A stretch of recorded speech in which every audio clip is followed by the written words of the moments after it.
How to Read Literature Like a Professor. Chapter 23. It's never just heart disease, and rarely just illness. One of my very favorite novels is a gem of narrative misdirection by Ford Madox Ford called The Good Soldier. Its narrator is more fallible, more consistently clueless than any narrator you're ever likely to meet in all of fiction. At the same time, he's completely believable and therefore pathetic. He is part of a pair of couples who meet every year at a European spa. During all these years, and quite unbeknownst to him, his wife, Florence, and the husband of the other couple, Edward Ashburnham, carry on a passionate affair. It gets better. Edward's wife, Leonora, knows all about it, and in fact may have stage managed its beginning to keep the chronically straying Edward out of a more disastrous relationship. The success of this strategy must be questioned, since the relationship eventually manages to destroy, by my count, 6 lives. Only poor cuckolded old John Dowell remains ignorant. Consider the possibilities for irony. For an English professor, and for any avid reader, having a blithely ignorant, and only recently clued in, husband narrate the saga of his wife's long-time infidelity is about as good as it gets. But I digress. Why, you ask? Are they habitués of the spa? Florence and Edward are ill, of course. Heart trouble? What else? In literature, there is no better, no more lyrical, no more perfectly metaphorical illness than heart disease. In real life, heart disease is none of the above. It's frightening, sudden, shattering, exhausting, but not lyrical or metaphorical. When the novelist or playwright employs it, however, we don't complain that he's being unrealistic or insensitive. Why? It's fairly straightforward. Aside from being the pump that keeps us alive, the heart is also, and has been since ancient times, the symbolic repository of emotion. In both the Iliad and the Odyssey, Homer has characters say of other characters that they have a heart of iron, iron being the newest and hardest metal known to men of the late Bronze Age. The meaning, if we allow for some slight variations of context, is tough-minded, resolute even to the point of hard-heartedness. In other words, just what we might mean by the same statements today. Sophocles uses the heart to mean the center of emotion within the body, as do Dante, Shakespeare, Donne, Marvell, Hallmark, all the great writers. Despite this nearly constant use over at least 2,800 years, the figure of the heart never overstays its welcome, because it is always welcome. Writers use it because we feel it. What shapes were your Valentine's cards in when you were a kid, or last year, for that matter? When we fall in love, we feel it in our hearts. When we lose a love, we feel heartbroken. When overwhelmed by strong emotion, we feel our hearts are full to bursting.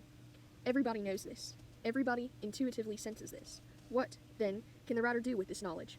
The writer can use heart ailments as a kind of shorthand for the character, which is probably what happens most often, or he can use it as a social metaphor. The afflicted character can have any number of problems for which heart disease provides a suitable emblem. Bad love, loneliness, cruelty, pederasty, disloyalty, cowardice, lack of determination. Socially, it may stand for these matters on a larger scale, or for something seriously amiss at the heart of things. We're not just talking classic literature here. When Colin Dexter decides to kill off his current detective Morse in The Remorseful Day, he has a number of options. The chief inspector is a genius at solving crimes and crossword puzzles, but like all geniuses, he has flaws. Specifically, he drinks too much and remains a complete stranger to physical fitness. So much so that in novel after novel, his Thames Valley police superiors mention his excessive fondness for the beer. His liver and digestive system are seriously compromised, to the point where he is hospitalized for these problems in a previous Morse novel. In fact, he solves a century-old murder from his hospital bed in The Wench is Dead. His major problem, though, is loneliness. Morse has spectacularly bad luck with his women. Several wind up either as corpses or culprits in his various adventures, while others just don't work out. Sometimes he's too needy, other times too unbending, but time after time he loses out. So when time comes for him to collapse amid the spires of his beloved Oxford University, Dexter gives him a heart attack. Why? We're into the realm of speculation here, but this is how it strikes me. To have Morse succumb to cirrhosis of the liver turns the whole thing into a straightforward piece of moralizing. See, we told you drinking too much is bad for you. Morse's drinking would go from being a quaint idiosyncrasy to something from one of those old-school guidance films, and that is not what Dexter wants. Of course, excessive drinking is bad for you. Excessive anything, including irony, is bad for you. But that's not the point. But with a heart attack, the connection to an over-fondness for drink is still there if that's what some readers want to see. But now the ailment points not toward his behavior, but toward the pain and suffering, the loneliness and regret, of his sad sack love life, that may well be causing the behavior. The emphasis is on his humanity, not his misdeeds. And authors, as a rule, are chiefly interested in their character's humanity, even when the humanity isn't very humane, or the heart ailment a disease. Nathaniel Hawthorne has a great short story called The Man of Adamant. As with a number of his characters, the man of the title is committed misanthropy, absolutely convinced that everyone else is a sinner, so he moves into a cave to avoid all human contact. Does it sound like a heart problem to you? Of course it does. Now the limestone cave he chooses has water, a little drip of water that's just stiff with calcium. And moment by moment, year by year, the water in that cave seeps its way into his body, so that at the end of the story he turns to stone. Or not him entirely, just his heart. The man whose heart was figurative stone at the outset has his heart turned to literal stone at the end. It's perfect. Or take the case of Joseph Conrad's Lord Jim. Early in the novel, Jim's courage has failed him at a crucial moment. His strength of heart, both in terms of bravery and of forming serious attachments, is in question throughout the narrative, at least in his own mind, and at the end he misjudges an enemy as his miscalculation causes the death of his best friend, who happens to be the son of the local chieftain. Jim has promised this leader, Dorman, that if his plan results in the death of any of his people, Jim will forfeit his own life. When it does, he walks with great calm to Dorman, who shoots him through the chest. Jim glances proudly at the assembled crowd. See, I'm both brave and true to my word, and falls dead. Conrad doesn't perform post-mortem, but there is one and only one place in the chest where a shot results in instantaneous death, and we know where that place is. The very next comment by Marlowe, the narrator, is that Jim was inscrutable at heart. The novel's all about heart, really. Heart in all its senses. Jim's end, then, like the adamantine man's, is perfectly opt. A man who in life has put so much stock in heart, in loyalty, and trust, in courage and fidelity, in having a true heart, can only die by a blow to the heart. Unlike Hawthorne's character's demise, though, Jim's is also heartbreaking. To the woman who was his de facto wife, to old Stein, the trader who sent him in country, and to readers who come to hope for something heroic and uplifting, something suitably romantic, for the incorrigibly romantic Jim. Conrad knows better, though. It's tragedy, not epic, as he proves by that shot in the heart. More commonly, though, heart trouble takes the form of heart disease. Vladimir Nabokov created one of the nastiest villains in modern literature in Lolita's Humbert Humbert.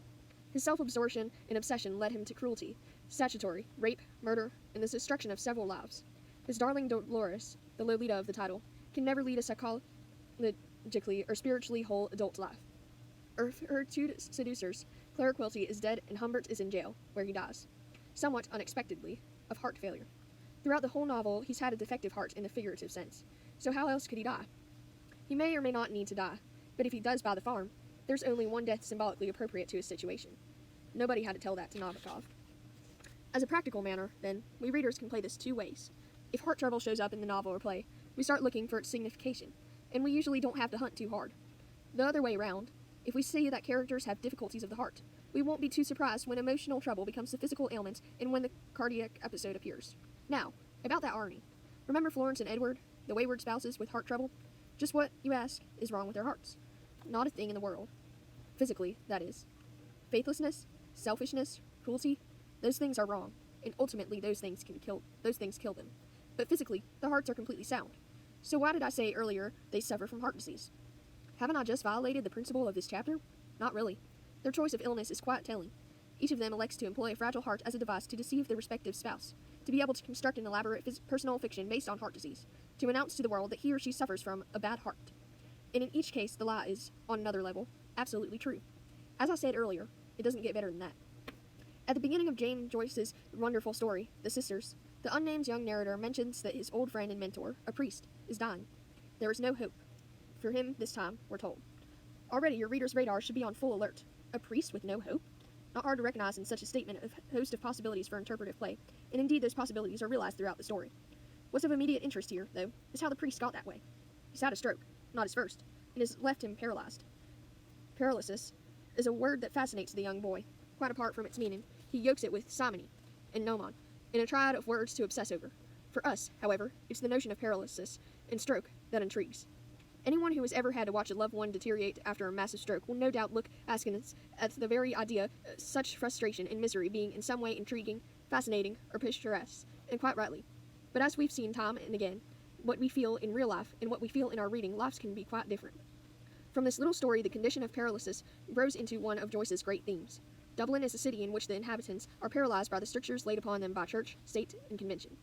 We see it throughout Dubliners, a girl who cannot let go of the railing to board a ship with her lover, men who know the right thing to do but fail because their bad habits limit their ability to act in their own best interests, a man confined to bed after a drunken fall in a public house restroom, political activists who fail to act after the death of their great leader, Charles Stewart Parnell, some 10 years earlier.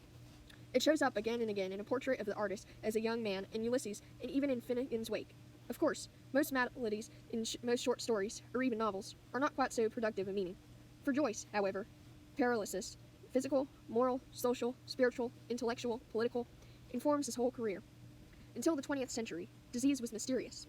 Folks began to comprehend the germ theory of disease in the 19th century. Of course, after Louis Pasteur, but until they could do something about it, until the age of inoculation, illness remained frightening and mysterious. People sickened and died, often with no discernible preamble. Went out in the rain. 3 days later you had pneumonia. Ergo, rain and chills caused pneumonia. That still occurs, of course. If you're like me, you were told over and over again as a child to button your coat or put on a hat lest you catch your death of cold. We've never really accepted microbes into our lives. Even knowing how disease is transmitted, we remain largely superstitious. And since illness is so much a part of life, so too is it a part of literature. There are certain principles governing the use of disease in works of literature. 1. Not all diseases are created equal. Prior to modern sanitation and enclosed water systems in the 20th century, cholera was nearly as common as, much more aggressive than, and more devastating than tuberculosis, which was generally called consumption. Yet cholera doesn't come close to TB in its frequency of literary occurrence. Why? Image, mostly. Cholera has a bad reputation, and there's almost nothing the best public relations firm in the world could do to improve it. It's ugly, horrible. Death by cholera is unsightly, painful, smelly, and violent. In that same period of the late 19th century, syphilis and gonorrhea reached near epidemic proportions. Yet except for Henrik Ibsen and some of the later naturalists, venereal diseases were hardly on the literary map. Syphilis, of course, was prima facie evidence of sex beyond the bounds of marriage, of moral corruption. You could only get it, supposedly, by visiting prostitutes, and therefore taboo. In its tertiary stages, of course, it also produced unpleasant results, including loss of control of one's limbs. The sudden, spastic motions of Kurt Vonnegut writes in his 1973 Breakfast of Champions, and madness. The only treatment known to the Victorians employed mercury, which turned the gums and saliva black and carried its own hazards. So these two, despite their widespread occurrence, were never A-list diseases. Well then, what makes a prime literary disease? 2. It should be picturesque. What? You don't think illness is picturesque? Consider consumption. Of course it's awful when a person has a coughing fit that sounds like he's trying to bring up a whole lung, but the sufferer of tuberculosis often acquires a sort of bizarre beauty. The skin becomes almost translucent. The eye sockets dark, so that the sufferer takes on the appearance of a martyr in medieval paintings. It should be mysterious in origin. Again, consumption was a clear winner, at least with the Victorians. The awful disease sometimes swept through whole families, as it would when one member nursed a dying parent or sibling or child, coming into daily contact with contaminated droplets, phlegm, blood for an extended period. The mode of transmission, however, remains murky for most people in that century. Certainly John Keats had no idea that caring for his brother Tom was sealing his own doom, and any more than the Brontes know what hit them. That love and tenderness should be rewarded with a lengthy, fatal illness was beyond ironic. By the middle of the 19th century, science discovered that cholera and bad water went together, so it had no mystery points. As for syphilis, well, its origins were entirely too clear. 4. It should have strong symbolic or metaphorical possibilities. If there's a metaphor connected with smallpox, I don't want to know about it. Smallpox was hideous in both the way it presented and the disfigurement it left without really offering any constructive symbolic possibilities. Tuberculosis, on the other hand, was a wasting disease, both in terms of the individual wasting away, growing thinner and thinner, and in terms of the waste of lives that were often barely underway. Throughout the 19th and early 20th centuries, TB joined cancer in dominating the literary imagination regarding illness. Here's a partial list. Ralph Touchett in Henry James' novel The Portrait of a Lady, and Millie Thiel in his later The Wings of the Dove, Little Eva in Harriet Beecher Stowe's Uncle Tom's Cabin, Paul Dombey in Charles Dickens' Dame and the Sun, Mimi in Puccini's Opera La Boheme, Hans Castorp and his fellow patients' Sanatorium in Thomas Mann's Magic Mountain, Michael Fury in Joyce's The Dead, Eugene Gant's father in Thomas Wolfe's Of Time in the River, and Rupert Birkin in Lawrence's Woman in Love. In fact, Lawrence encodes his illness into the physiognomy, personality, and general health of his various alter egos. Not every one of these was labeled tubercular. Some were delicate, fragile, sensitive, wasting away. Others were said to have a lung, or suffer from lung disease, or merely identified as having a persistent cough or periods of low energy. A mere symptom or two could suffice for the contemporary audience, to whom the symptoms were all too familiar. So many characters contracted tuberculosis in parts because so many writers either suffered from it themselves, or watched friends, colleagues, and loved ones deteriorate in its grasp.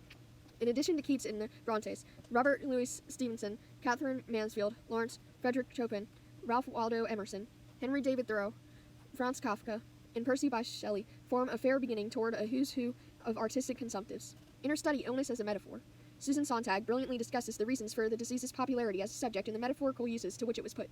For now, we're less interested in all the implications she identifies, and more interested in recognizing that when a writer employs TB directly or indirectly, he's making a statement about the victim of the disease.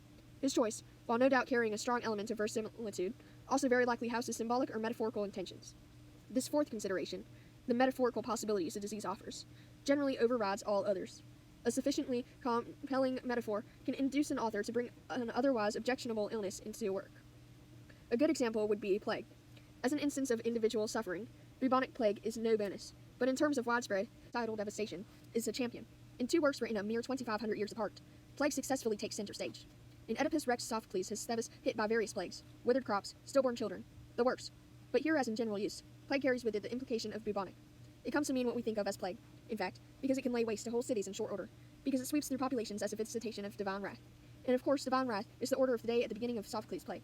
2.5 millennia later, Albert Camus not only uses the malady he calls his novel the plague, again, he is not interested so much in the individual sufferer as he is in the communal aspect and the philosophical possibilities, in examining how a person confronts the wholesale devastation wrought by disease. Camus can set his existentialist philosophy into motion in a fictional setting. The isolation and uncertainty caused by the disease, the absurdly random nature of infection, the despair felt by a doctor in the face of an unstoppable epidemic, the desire to act even while recognizing the pointlessness of action.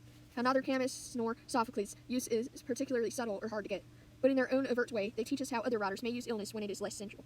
When Henry James has had enough of Daisy Miller and decides to kill her off, he gives her Roman fever, or what we would now call malaria. If you read that beautiful little novella and neither of these names suggests anything to you, you really need to pay more attention. Malaria works great, metaphorically. It translates as bad air.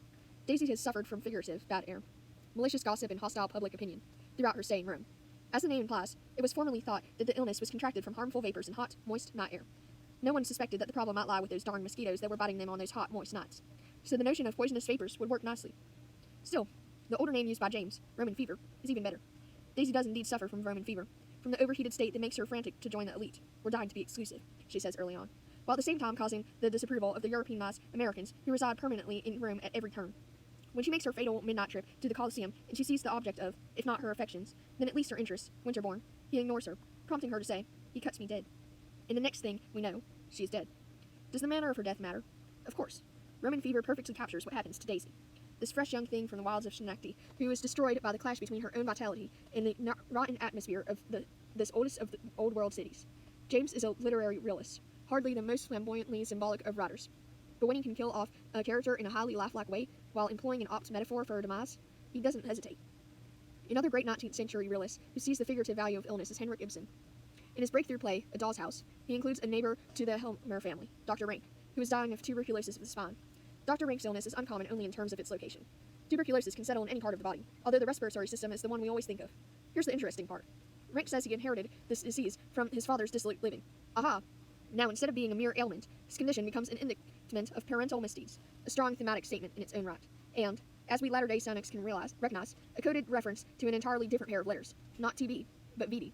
As I suggested earlier, syphilis and its various brethren were off-limits for most of the 19th century, so any references needed to be in code, as here. How many people suffer from consumption because their parents led immoral lives? Some, certainly, but inherited syphilis is much more likely.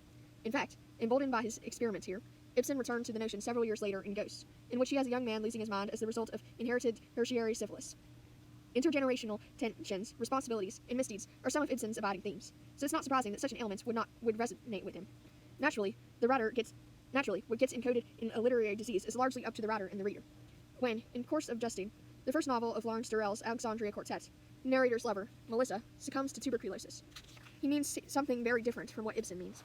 Melissa, the dancer, escort, prostitute, is a victim of life. Poverty, neglect, abuse, exploitation have all combined to grind her down, and the grinding nature of her illness, and of Darley's, the narrator's, inability to save her or even to recognize his responsibilities to her, stands as the physical expression of the way life and men have quite literally used her up. Moreover, her own acceptance of the disease, of the inevitability of her mortality and suffering, mirrors her self-sacrificing nature. Perhaps it is best for everyone else, Darley especially, if she dies. What's best for her never seems to enter her mind. In the third novel of the series, Mount Olive, Layla Hosnani contracts smallpox, which she takes as a sign of divine judgment against her vanity and her marital lapse. Durrell, however, sees it otherwise, as symptomatic of the ravages that time and living take on us all. In each case, of course, we're free to draw our own conclusions. What about AIDS?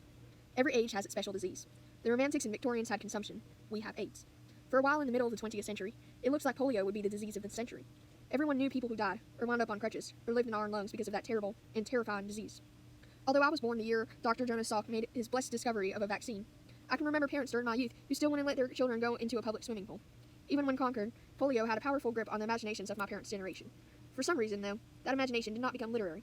Polio rarely shows up in novels of the period. Now, AIDS, on the other hand, has been an epidemic that does occupy the writers of its time. Why? Let's run the list.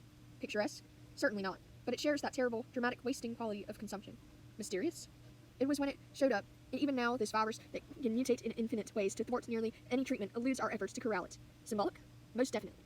AIDS is the motherlode of symbol and metaphor. Its tendency to lie dormant for so long, then make an appearance, its ability because of that dormance period to turn every victim into an unknowing carrier, its virtual 100% mortality rates over the first decade or so of its history. All these things offer strong symbolic possibilities. The way it has visited itself disproportionately on young people, hit the gay community so hard, devastated so many people in the developing world, been a scourge in artistic circles, the tragedy and despair, but also the courage and resilience, and compassion, or their lack, but have provided a metaphor, theme, and symbol, as well as plot and situation for our writers. Because of the demographic distribution of its infection history, AIDS adds another property to its literary usage, the political angle. Nearly everybody who wants to can find something in HIV/AIDS that somehow works into their political view. Social and religious conservatives almost immediately saw the element of divine retribution, while AIDS activists saw the slow response of government as evidence of official hostility to ethnic and sexual constituencies hardest hit by the disease. That's a lot of fright for a disease, which is really just about transmission, incubation, and duration, which is what all diseases have always been about. Given the highly charged nature of the public experience, we would expect to see AIDS show up in places occupied by other ailments in earlier times. Michael Cunningham's novel, The Hours, is a reworking of Virginia Woolf's modern classic, Mrs. Dalloway, in which a shell-shocked veteran of the Great Wars disintegrates and commits suicide. In the aftermath of that terrible war, shell shock was a hot-button medical item. Did it exist? Were these men simply malingerers? Were they predisposed to psychological unfitness? Could they be cured? What had they seen that caused them, but not others, to succumb? Cunningham clearly can't use shell shock and is even too far out of the Vietnam era for PTSD to have much resonance. Besides, he's writing about the contemporary urban experience, as Woolf was doing earlier in the century. And part of that experience for him is the gay and lesbian community, and part of that experience is HIV/AIDS. His suicide, therefore, is a patient with very advanced AIDS. Other than the illness that it occasions them, the two deaths resemble each other greatly. We recognize in them a personal calamity that is particular to its time, but that has the universality of great suffering and despair and courage of a victim seeking to wrest control over his own life away from the condition that has controlled him. It's a situation, Cunningham reminds us, that differs from age to age only in the specific details, not in the humanity those details reveal. That's what happens when works get re-envisioned. We learn something about the age that produced the original as well as about our own. Often, though, the most effective illness is one the writer makes up. Fever, the non-Roman sort, works like a charm in times past. The character merely contracted fever, took to her bed, and died in short or long order as the plot demanded. And there you were. The fever could represent the randomness of fate, the harshness of life, the unknowability of the mind of God, the playwright's lack of imagination, any of a wide array of possibilities. Dickens kills off all sorts of characters with fevers that don't get identified. Of course, he had so many characters that he needed to dispatch some of them periodically just for housekeeping purposes. Poor little Paul Dombey succumbs with the sole purpose of breaking his father's heart. Little Nell hovers between life and death for an unbearable real-time month as readers of the original serialized version waited for the next installment to be issued and reveal her fate. Edgar Allan Poe, who in real life saw plenty of tuberculosis, gives us a mystery disease in the mask of the Red Death. It may be an encoding of TB or of some other malady, but chiefly it is what no real disease can ever be. Exactly what the author wants it to be. Real illnesses come with a baggage, which can be useful, or at least overcome in a novel. A made-up illness, though, can say whatever its maker wants it to say.